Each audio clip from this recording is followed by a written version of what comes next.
토마토 투자클럽의 김정수 전문가입니다. 안녕하세요. 네, 안녕하세요. 반갑습니다. 정투자 김정수 전문가입니다. 네, 그동안 강조해주신 제약 바이오 섹터도 또 반도체 섹터도 요즘에 이슈가 많습니다. 그러면 오늘 장에 대해서 전략 세워보겠습니다. 먼저 한마디부터 알려주세요. 좀 심플하게 산업에 대해서 좀 정리를 해드리려고 하는데요. 빅3에 이제 투자를 해야 된다라는 말씀을 앞으로 계속 좀 드려야 될 것 같습니다. 그래서, IT 반도체, 그 다음에, 바이오 제약. 그죠? IT 반도체하고 바이오 제약은 제가 그동안 뭐 많은 이야기를 해드렸었고 전략을 제시해드렸었기 때문에 충분히 전달이 됐을 것 같고요. 여기에 이제 좀 자동차를 포함시켜야 될 것 같다. 제가 이제 여기서 이제 말씀을 좀 드리는 거는 좀 미래차라고 생각하시면 되겠죠. 뭐 전기차라든지 배터리, 이쪽 관련된 자율주행 테마. 그러니까 좀 현재에 있는 이런 걸 이야기하는 게 아니라 좀 미래차의 어떤 개념으로 자동차에 대한 이 전략을 좀 이해하시면 될 것 같다라는 말씀을 좀 드릴 수 있을 것 같습니다. 그래요? 그럼 자동차를 추가하게 되신 이유라든지 그리고 미래차면은 뭐 2차 전지 자율주행 상당히 좀 많잖아요. 어떤 쪽으로 좀 더 세분화해 볼 수 있는지 좀 설명을 해주시죠. 네, 빅3 투자와 관련된 거는, 맨 처음에 제가 여러분들에게 제 전략을 좀 공고하게 이야기해드렸던 시점은 이제 5월 21일을 기점으로 한미 공동선언에서 나왔었던 세 가지 분야, IT 반도체, 그죠? 그리고 두 번째가, 배터리였잖아요. 배터리가 이제 자동차의 중심이라고 보면 되겠죠? 그리고 이제 바이오 제약. 그러니까 사실상 5월 21일 날 한미 공동선언에서 나왔었던 게, 저는 대체 불가 산업이 된다. 우리나라 산업에 얘네들을 대신해 줄 수 있는 산업이 없다. 이게 이제 저는 공표됐다라고 보는 거죠. 2014년도에 우리가 세일가스 혁명이 불거지고 나서 조선화학, 철강, 조선을 기반으로 한 이런 에너지 산업 있잖아요. 정유주나 이런 것들. 울산, 포항, 이쪽 창원. 이쪽이 어떤 이 중심이 평택으로 움직이면서 이제 반도체 쪽으로 완전히 옮겼잖아요.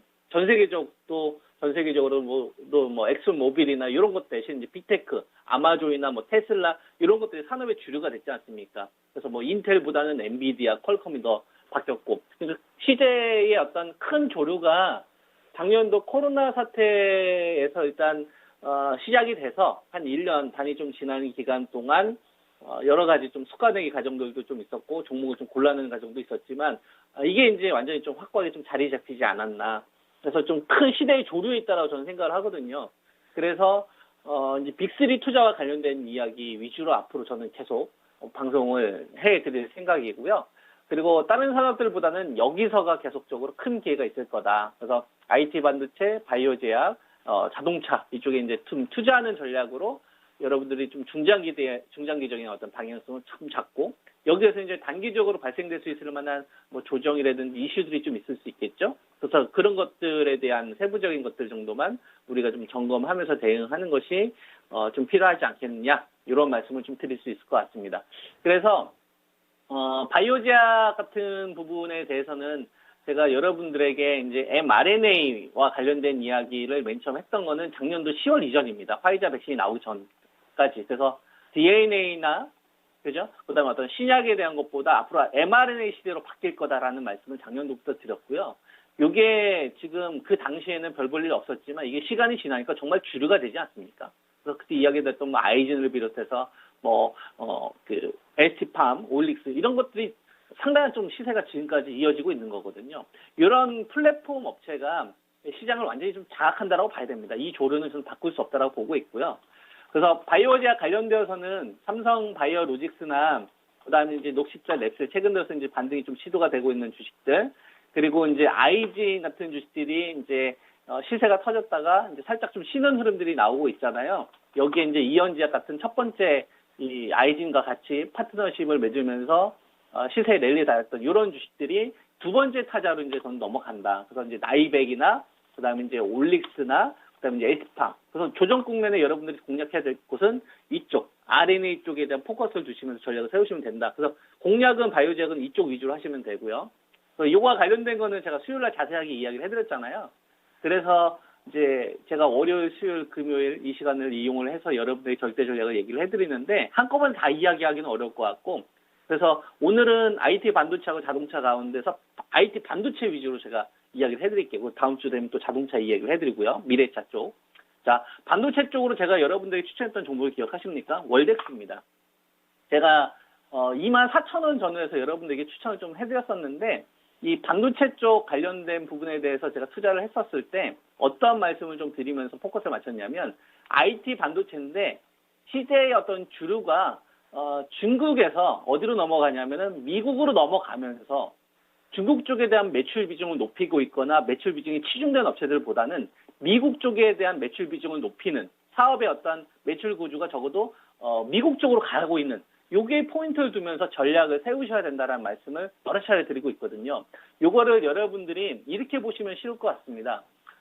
제가 이제 월봉을 잠깐 좀 보여드릴 건데 테스라는 종목이 있어요. 테스라는 종목이 있고 그 다음에 PI 첨단 소재가 있어요. PI 첨단 소재가 있고 그 다음에 유진테크라는 종목이 있어요. 유진테크라는 종목이 있으면 뭐 여러분들 다 아시겠죠? IT 반도체 대표적인 섹터고요. 테스 같은 경우에는 반도체 전공정 업체의 대표 주자입니다. 뭐 원익 IP상 더블러. 그래서 뭐 PI 첨단 소재는 아시다시피 SKC PI 에서 이름을 바꾼 거잖아요. 그래서 PI 첨단 소재, 반도체 소재 쪽 들어가는 녀석이고요. 그 다음에 이제 유진테크도 대표적으로 이제 반도체 전공적입니다. 자, 지금은 2021년도죠. 근데 제가 2018년도 반도체 빅사이클이 터졌던 시점을 기준으로 한번 제가 선을 좀 그어보면 잘 보세요. 2018년도가 넘어가는 기간 동안에 반도체 빅사이클이 터졌던 시기는 2015년도 7월 달에 삼성전자가 중국 시안에 7조 이상을 투자를 하면서 반도체 빅사이클을 터졌습니다. 즉 반도체 빅사이클이 터졌던 시기는 중국 중심의 반도체 호황이 만들어졌기 때문에 우리나라가 2017년도에서 18년도까지 테스가 5배가 갔고요. 그 다음에 PI 첨단 소재가 8배가 갔고요. 그죠? 7,000원짜리가 57,000원까지 갔었으니까 이 기간 동안에 유진테크는 기껏 해봤자 2배 간신히 넘었어요. 그러니까 다른 반도체 전공정이면 똑같은 수혜를 받아야 되잖아요. 근데 테스는 5%선 5배가 터지고 PI 첨단 소재는 8배가 터지고 유진테크 같은 이런 대표적인 경우는 2배밖에 터지고 그러면 똑같은 반도체가 아니라 뭔가 달랐다는 얘기죠. 그렇죠. 중국 중심의 반도체 성장이 있었기 때문에 중국 중심의 반도체 여기에 모바일 수요가 서버 수요보다 훨씬 더 높았기 때문에 엄밀히 말하면 2017년도에서 18년도에 있었던 반도체 빅사이클이 만들어질 수 있었던 거 테스가 날아가고 원익 IPS가 날아가고 PI 첨단 소재가 날아가고 이노스 이런 주식이 날아갔었던 거는 중국의 삼성전자가 진출했을 때 같이 초기에 진입해서 이쪽에 화력을 집중했던 기업들이 대박이 터진 겁니다. 이때 이제 반도체 빅사이클 저는 2년 동안 처음부터 끝까지 했어요. 아마 여러분 방송 보신 분들 아시겠지만 K맥이나 이런 주식부터 시작해서 그래서 이때는 중국 그리고 모바일 중심이었다 이거죠. 그래서 화웨이, 오포, 비보 이런 애들이 반도체 막 싸그리 사갔다 이겁니다. 그죠? 이때는 화웨이 제재했던 게 아니니까. 그리고 나서 트럼프 정권이 들어오고 나서부터 미국이 중국을 압박하는데 중국의 반도체 자립을 죽이려고 하죠.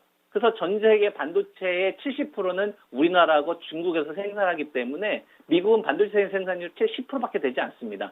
유럽도 10% 좀 정도 되고요. 나머지가 이제 기타 국가인데, 그러니까 이거를 미국 중심으로 돌리려고 하는 거잖아요. 그러니까 2017년도에서 18년도 같은 경우에는 중국 중심의 반도체 빅사이클, 모바일 중심의 반도체 빅사이클이 만들어졌던 거예요.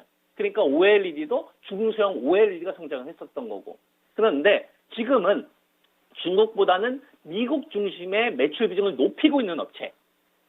그죠? 그래서 제가 여러분들에게 월덱스를 24,000원대 이야기해드렸던 거고, 유진테크도 보면은 2017년도, 18년도 다른 반도체 사이클 업체들이 막 5배, 10배 갈 때 왜 2배밖에 못 갔냐면, 얘네들은 중국에다 투자를 한 게 아니라 중국보다는 미국 쪽이나 독일에 있는 회사를 인수하면서 기술력을 높이는 데 투자했기 때문에 이런 시대가 갔던 거거든요. 근데 이게 바뀐 거죠. 그래서 중국에서 미국으로 넘어가는 이 시대의 조류를 이해를 해야 된다. 그죠? 그러면 최근에 뭐 SNL텍 이런 주식 갑자기 급등하는 게 이해가 되실 겁니다. 그리고 PI 첨단 소재 같은 게 중국 중심의 이런 성장. 모바일이 아니라 이제 뭘로 넘어가는 거면 서버로 넘어간단 말이에요.